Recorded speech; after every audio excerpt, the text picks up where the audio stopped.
Kung mawala man tayo sa rank na yan, sa 122, walang problema. Kasi hindi na tayo mag-i-stay dyan. Hindi na tayo mag-i-stay dyan. Doon na tayo sa taas. Pataas na tayo 26. Narito ang pagbubunyag ni Coach Jason Casimero sa kanilang plano sa karera ni John Riel Cuadro-Walas Casimero. Basta, dyan lang kayo. Kami na bahala. Kung hindi man tayo nakalaban kaagad, walang problema. Kung mawala man tayo sa rank na yan, sa 122, walang problema. Kasi hindi na tayo mag-i-stay dyan. Hindi na tayo mag-i-stay dyan. Doon na tayo sa taas. Pataas na tayo 26. Pero ang tanong, kaya ba ng Cuadro-Walas na umakyat sa featherweight division at harapin ng mga kampiyon? Isang mandirigmang walang takot ang ligasiya ni John Riel Casimero. Si Cuadro-Walas ay hindi ordinaryong boksingero. Isa siyang alamat sa larangan ng boxing sa Pilipinas. Dating 3-division world champion na bumagta sa light flyweight, flyweight at sa bantamweight divisions. Mula sa kanyang panalo kontra kay Luis Alberto Lazarte sa Argentina hanggang sa pagkapanalo niya ng WBO o World Boxing Organization bantamweight title kontra yan kay Zolani Tete, ipinakita niya na hindi siya natitinag sa pressure, ingay ng crowd o laki ng hamon. Pero bago ang lahat ay sana ay nagawa mo na ito.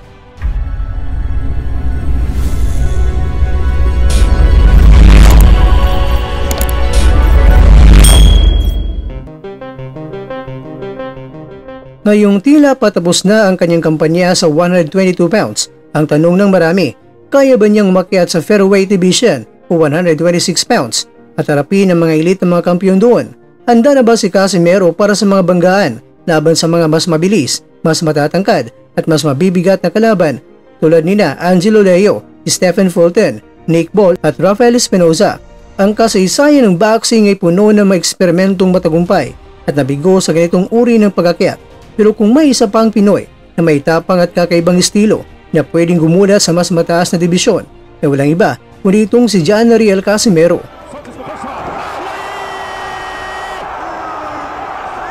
Pero kaya ba niyang dalhin ang kanyang lakas? Ang pagsusuri sa power at katawan ni Casimero. Ang isa sa mga paunang tanong ay kung madadala ba ni Casimero ang kanyang knockout power sa featherweight division.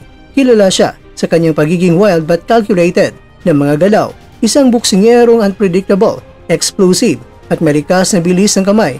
Ngunit sa mas mataas na timbang, asahan natin mga kwento na ibang klaseng pisikalidad ang haharapin niya. Lakas ng suntok. Ang knockout ratio ni Casimero ay mataas dahil meron siyang 21 knockouts sa 33 wins at karamihan dito ay mga malinis na mga suntok na nagpatulog sa kanyang mga kalaban. Ngunit sa featherweight, ang mga katawan ng kalaban ay masanay tumanggap ng mas mabibigat na mga blows. Gayunpaman, kung mapapanatili ni Casimero ang kanyang explosiveness at tamang timing, maaari pa rin siyang makapinsala at tulog pa rin ang kanyang makakalaban. Katawan at conditioning.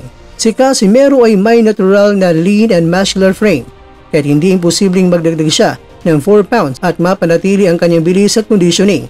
Katunayan, mas komportable pa nga siya na hindi na masyadong magbabawas ng timbang. Pero ang tanong dyan ay mapapanatili pa ba niya ang stamina at footwork kung mas mabigat na ang katawan niya? Narito naman ang magiging hamon ni Casimero, ang reach at height. Karamihan sa mga world champions sa featherweight ay may mas mahabang reach at mas matatangkad. Kagaya ni Espinoza, si Casimero ay nasa 5'4" lamang. Kailangan niya ng inside game at kailangang pino ang depensa para makalapit at makapagpakawala ng bomba sa loob. The Warrior's mindset, puso, gera at posibleng kinabukasan. Kung pag-uusapan natin ang puso at tapang, walang makakakwestiyon kay Casimero. Ang kanyang street fighter mindset at fearless approach sa ring ay isang asset na bihira sa isang boksingero.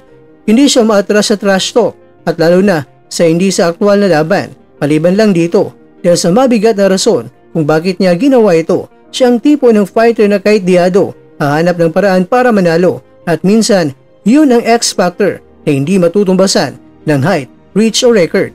Sa kasalukuyang featherweight landscape, may ilang magagandang matchup na pwedeng itapat kay Casimero. Hindi pa muna natin pag-usapan sa ngayon kung sino ang mga world champions na pwedeng makakaharap ni Casimero dahil hindi kaagad makaharap ito ni Casimero. Doon muna tayo sa mga former world champions na may chance pa tulad nina Luis Alberto Lopez, ang dating kampiyon ng International Boxing Federation, na isang awkward puncher din na kagaya rin ni Casimero. Ito isang clash of chaos kung sila magharap. Robeisy Ramirez na dating WBO champion at isang two-time Olympic gold medalist. Maganda ang kontra-estilo nito kay Casimero. Ito'y magiging classic speed versus timing match. Ang pagiging wild card fighter ni Casimero ay isang advantage. Hindi siya textbook boxer. Siya instinctive, malupit at may killer mentality. Kung magta-top condition siya, makakatagpo ng tamang nutritionist at trainer para sa 126 pounds. Kayang-kanyang umugit ng pangalan sa featherweight division.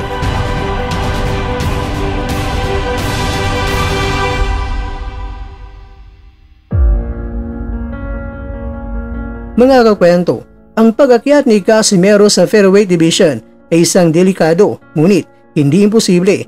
May bitbit siyang knockout power, karanasan at puso. Ang tanong ay hindi kung kaya niya, kundi kailan siya handang sumugal muli. At kung sakaling mahanap niya ang tamang diskarte at conditioning, maaari siya ang susunod na Pinoy World Champion sa 126 pounds at muling magpapakilala ng tunay na kwarwala sa buong mundo. At kung magkakaroon na siya ng titulo, nako, hintay na lang niya ang monster ng Japan dito na sina Uya Inoue. Kaya naman ikaw kukwento, handa ka na ba kay Casimero para sa sabak sa digmaan sa featherweight division? Sige nga, pag-comment mo naman opinion mo sa baba. Bueno kukwento, hanggang dito lang muna ang ating kwentuhan at abangan nyo na po ang ating susunod na video. Mapagpalang araw po sa inyo.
Sanchez, you hit like a bitch!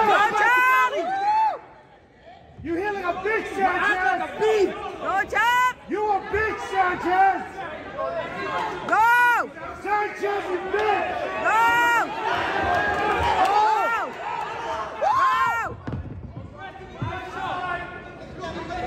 Go, Chop! Go, Chop!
At dyan, nagtatapos ang ating kwento.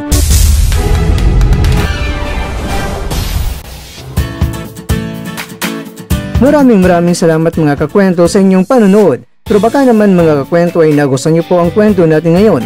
Baka pwede niyo po akong mabigyan dyan ng like, subscribe at pa-click na rin sa bell button.